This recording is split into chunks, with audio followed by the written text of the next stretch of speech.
зейнетақы жарналарының түрлері және аударымдар сомасының мөлшері.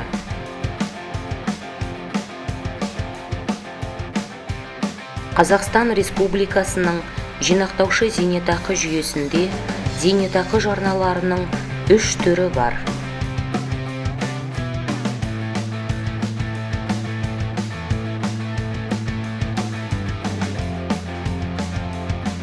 Міндетті зейнетақы жарналары ЗТМО арқылы БЖСК-ға аударылатын қызметкер табысының 10% мөлшеріндегі сома.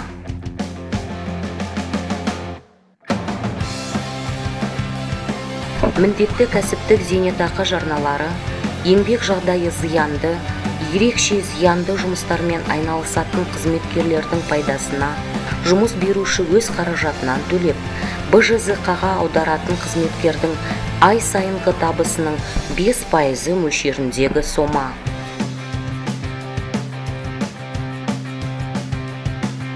Ерікті зейнетақы жарналары Қазақстан Республикасының заңнамасында және ерікті зейнетақы жарналары есебінен зейнетақымен қамсыздандыру туралы шартта айқындалатын тәртіппен зейнетақы төлемдерін алушының, салымшының не үшінші тұлғаның пайдасына БЖСК-ға немесе ерікті жинақтаушы зейнетақы қорына салымшының өз бастамасы бойынша салынатын сомасы.